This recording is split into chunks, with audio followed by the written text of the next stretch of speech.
The ground was soft but not peaceful. As I walked with heavy steps over the wet mud, the sound of my boots echoed in my ears with each step.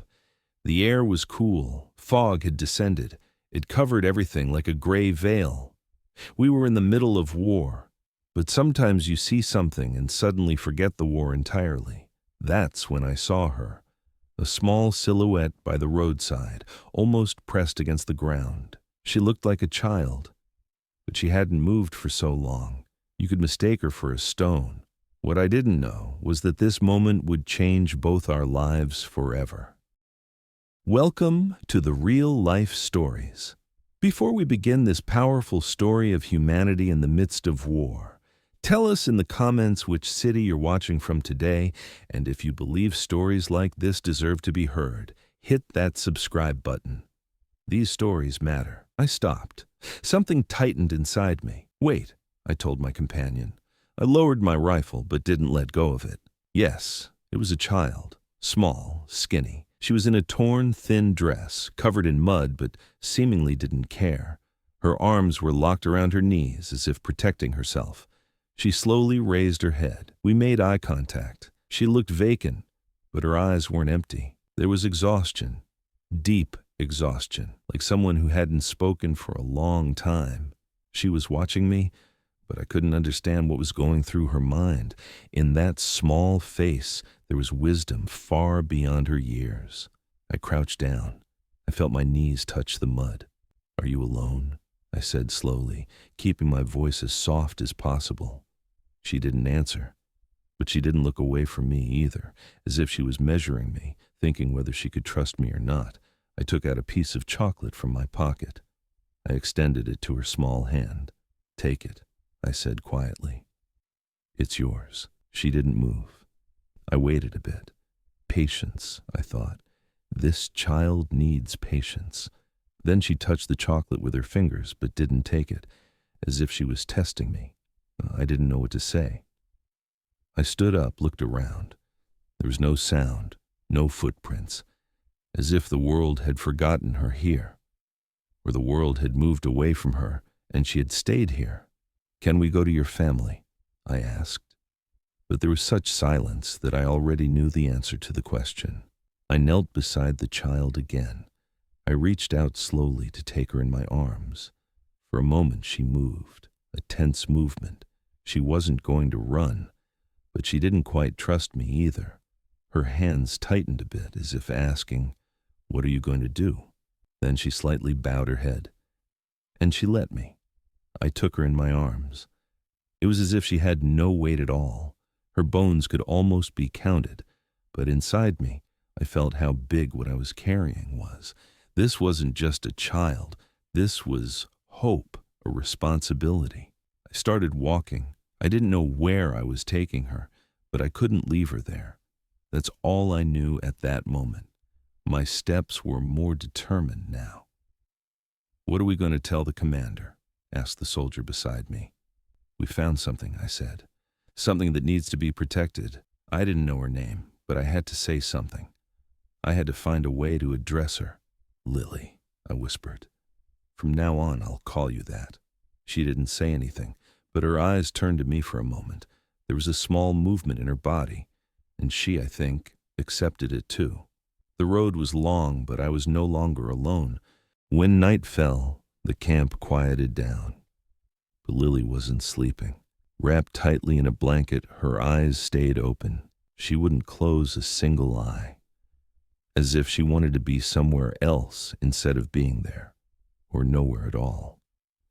I didn't sleep easily either anyway. It had been that way since the war came. But that night, as I heard her breathing, the silence inside me grew a little bigger, as if her fear was mixing with mine. Footsteps came from outside the tent.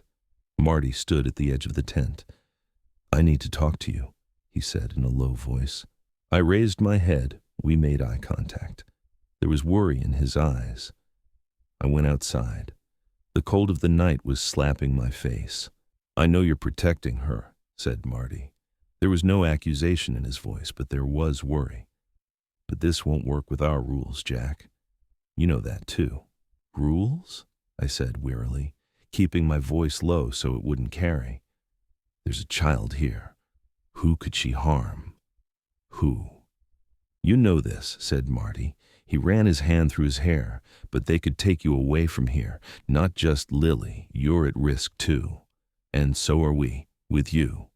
There was some pain in his gaze, and some fear too. The fear of a man who had kept to himself. "We all had this. I can't leave this child there," I said. "I can't, Marty. I know that too," said Marty quietly. "That's why I'm talking to you. If something happens to you, who will take care of her?" When I returned inside, Lily's breath was coming softly from under the blanket. I looked at her for a moment. Her small hands were clenched. Her face was gloomy, but she was still a child whose hope hadn't been broken. I could tell from her eyes. Marty's right, I thought, but I'm right too. As Marty left the tent, he shrugged. "Be careful," he said. "Just be careful." As the door closed, I took a deep breath. There were unanswered questions in my head. The only thing I knew was that this child was safe with me. That night, Lily's silence whispered the loudest voice to me. I need to stay here. The nights were getting heavier with silence here. The sound of bullets had perhaps decreased, but another war continued inside. Between conscience and rules. Lily sat in the corner of the tent wrapped in a blanket. She wasn't talking. She wasn't crying. But she was awake, always awake, as if she didn't have the luxury of closing her eyes. At mealtime, Marty came in. He approached with a tin bowl in his hand. "Some rice," he said in a low voice. "No sugar, but at least it's warm." Lily didn't look at him, but she followed Marty's hands. He was aware of this too. He slowly opened the bowl, didn't turn it over. "Bon appétit, little lady," said Marty. There was an unusual softness in his voice.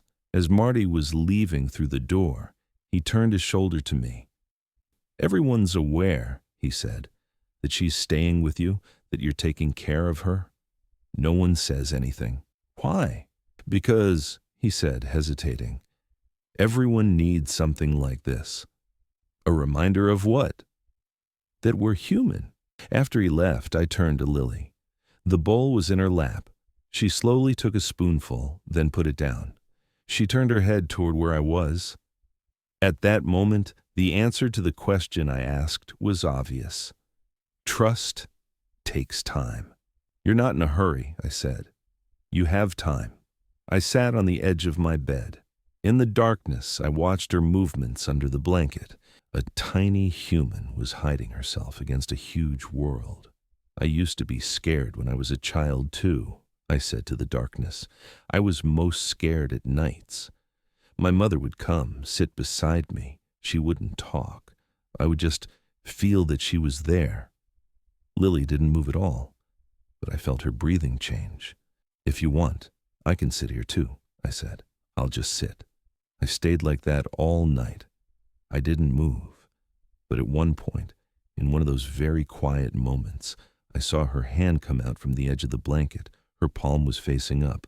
That was all. I approached, slowly extended my hand. I didn't touch. I just left it near hers. I didn't say anything. We stayed like that until morning, two people sharing the same silence. The next morning, the camp was a bit more tense. The new Commander Harris had come. Cold-eyed, file-holding, silence-loving type. He was going through the tents one by one. Everyone was holding their breath. Marty came to me. His face was pale. "Be careful today," he said. "The inspection is going by tent if they see Lily." I nodded, but my heart was beating. "She'll get under the bed," I said. "She's already understood anyway." She really had understood. With very little movement, she got under the blanket. I couldn't see her face, but I knew her eyes were open. I could hear her breathing. I approached her. "We'll just wait a bit," I said quietly. "You don't need to be afraid." After a while, the door opened. Commander Harris entered. He walked with firm steps, thick folders in his hands.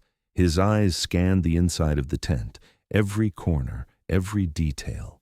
For a moment, his gaze caught on the blanket. He approached. Something shrank inside me, but I didn't make a sound. I just watched. He watched too. He didn't bend down. He didn't ask, but he knew. You could read it from his eyes. "This place is orderly," he said finally. His voice was flat, emotionless. Then he left through the door. Lily didn't speak at all that day, but when she came out from under the blanket, she looked at me, and for the first time she nodded, as if she wanted to say, "Now you're not the only one protecting me. I'm hiding you too." That evening I saw her smile for the first time. Very slight, but it was there. Days were passing. The war had slowed down but hadn't ended. So were we. Stagnant, but alive. Lily now went to the kitchen tent by herself. Slow, cautious, but she had steps now. When she took food, no one said anything. As if she was born here. She was like the silent ghost of the camp. One day I gave her a small notebook. The pages had yellowed. I extended it with a pencil. "If you want," I said, "you can draw or you can write." At first, she didn't know what to do. She took the notebook in her hand, smelled it. Then she knelt on her knees and opened the notebook. She looked at the empty page for a long time. Then she started drawing. She drew a house, small, simple, but detailed, a tree next to it, and a man in front of the door. He had a hat on his head. I understood it was me. She just put a mark under the drawing, a cross, as if she was saying, "There's no house anymore." But I remember. "It's beautiful," I said, "very beautiful." That night while sitting outside the tent, Marty came. He crouched beside me. He smoothed the soil with his hand. He said, "Lily being here doesn't seem strange to me anymore, as if she's always been with us." "It seems that way to me too," I said. We were quiet for a while. Then Marty continued, "Maybe if we can still protect some things in the middle of this war, then it's still ours." At that moment I looked at the sky. There were no stars, but the air was quiet. For the first time in a long time, this was real silence. I don't know if Lily was watching me, but maybe she had felt the peace I felt at that moment too. One morning early, when the radio fell silent, I understood that things were going to change. The camp wasn't quiet, but something inside me had become more silent. I could feel bad news approaching. Marty was waiting for me in front of the tent. His face was tense, his eyes were distracted. He was constantly rubbing his hands. "New orders came," he said. He was having trouble getting his voice out. "The commander wants all unauthorized sheltered civilians to be handed over immediately. This was given for Lily. They'll take her tomorrow morning." For a moment I couldn't answer. Lily was inside. She was scribbling something in her notebook. The world might not matter to her, but everything inside me revolved only around her. "I can't allow this," I said. I clenched my teeth so my voice wouldn't carry. Marty was quiet for a while. Then he took out a piece of map from his pocket. 3 places were marked. "The only place I think is safe is this monastery," he said. "An old French structure at the foot of the mountain. A few old women still live there. If we secretly leave the camp, we can leave Lily there." I nodded. "We'll leave at night," I said. "I can't walk in daylight." "There's a risk," said Marty. "They'll remove you from duty, too." "It doesn't matter," I said. "Lily matters." That night there was no moon. I put some food, Lily's notebook, an old blanket in my backpack. I didn't tell her anything. I just looked into her eyes. "We're going somewhere," I said. "The night will be a bit long, but we'll be in a safe place in the morning." Lily just nodded. Her eyes were scared. But there was something else. Faith. When we left the tent, I didn't turn back. I couldn't. Lily was leaning tightly against my back. "Are you ready?" I said. She nodded. We set off. Mud, stone, thorns. But she never complained. I didn't feel her weight on my back at all. Sometimes silence comes like a thank you. I kept saying, "Don't be afraid," even though I knew she wouldn't understand. And she, as if to show that she understood, would lean her head on my back, hold on tighter with her small hands. Toward morning, we reached the monastery. It was an old stone structure. The door opened with a creak. An old woman came out from inside. Her face was wrinkled, but her eyes were warm. She looked me over. She looked at Lily. She didn't ask. "Is this a place where Lily can stay?" I said. The woman nodded. "No one asks anyone questions here," she said. "But everyone lives safely." Lily got off my back. Her small feet touched the ground. She looked at me for a short time. Her eyes didn't fill with tears, but her hands held the blanket tighter. "This place is safe," I said. My voice was cracking. "I want you to know this." She took a step. She stopped at the second step. She turned back. She extended the notebook in her hand. She had drawn something on the inside cover, a man and a girl child. They were walking side by side.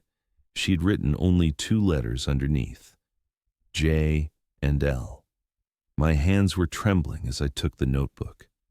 "We'll meet again," I said. "I promise." Her eyes had filled with tears, and she hugged me one last time. She left me there and went inside. The door closed. I also turned around and started walking, but something of mine had stayed there. And it always would. When I returned to America, no one asked me about the war. I changed my clothes, cut my hair, returned to my old neighborhood, but the voice inside me remained the same. Lily's voice. Everything was normal. But I was someone else now. And Lily was still there, inside me. A year later, I met Sarah. She was a strong woman. She had also experienced losses from her own family, but she still carried warmth inside. The complete opposite of me. She accepted me as I was. I, on the other hand, was a man who couldn't even manage to approach her peace at first. But she patiently left the answers to questions she never asked me to time. One night, I mumbled something in my sleep. "Lily," I was saying. "Lily, don't be afraid." That morning at breakfast, as she looked at me, there was a thin line between her eyebrows. "Jack," she said, "you go back to war every night, but when you wake up, you can't stay here. Please let me help you." I raised my head. Suddenly I felt tight inside. But for the first time, I wanted to tell. Talking wasn't easy. But as I stayed silent, it grew bigger. I talked about Lily, about the monastery, her silence, that little picture she drew. Everything.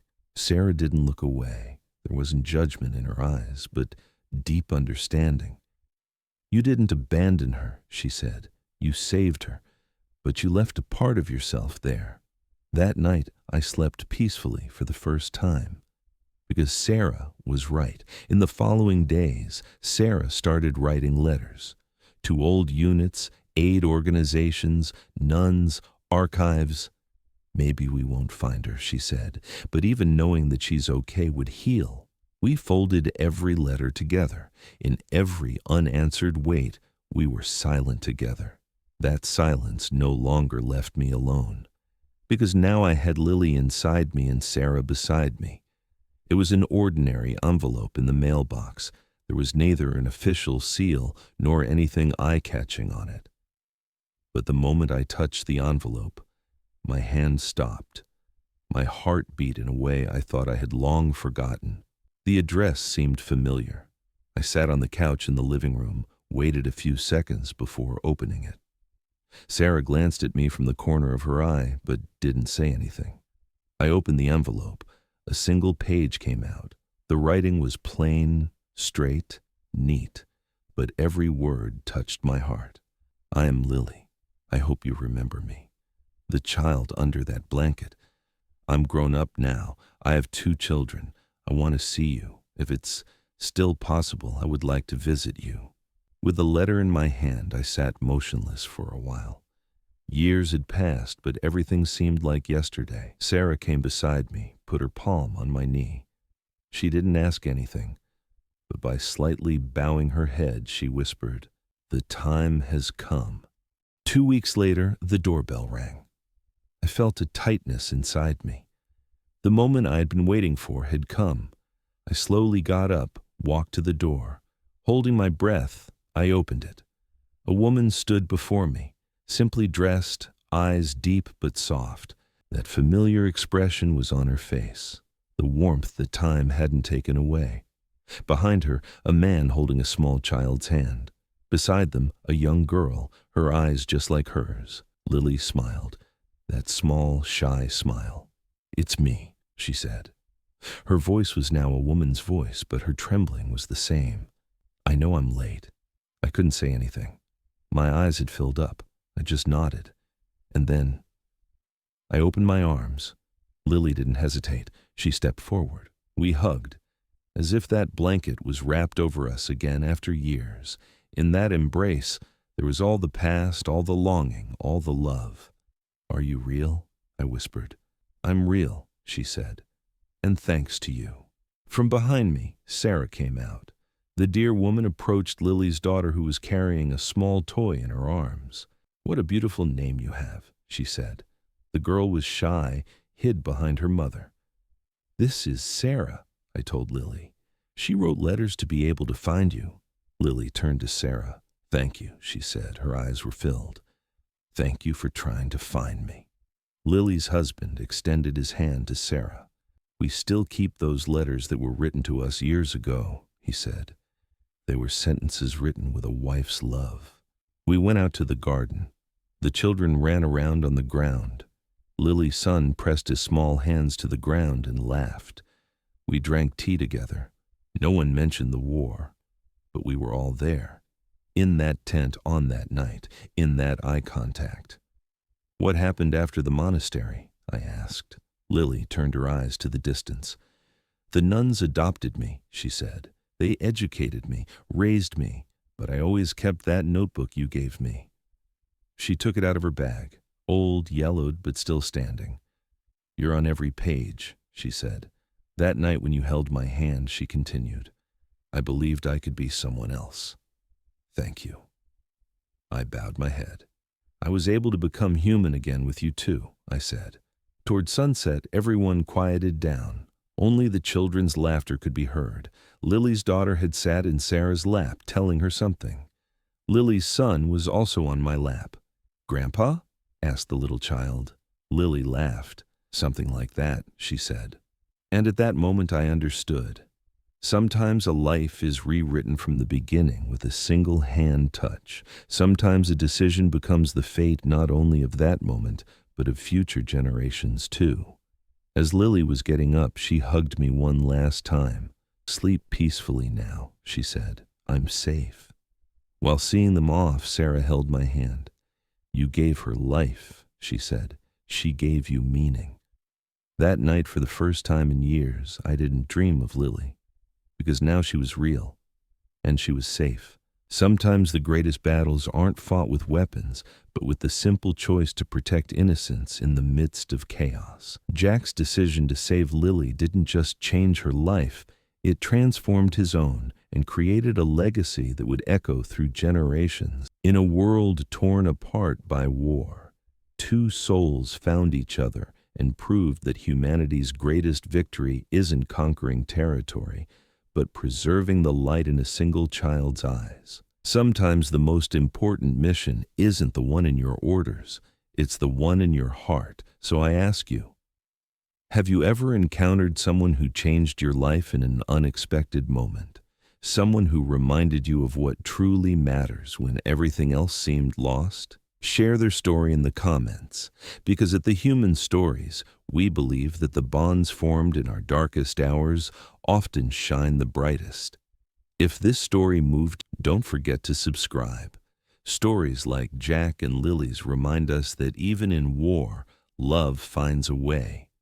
Even in chaos, hope survives, and sometimes the smallest acts of courage create the most lasting legacies. See you in the next story. And remember, sometimes the most important battles are fought not on the front lines, but in the quiet moments when we choose love over fear.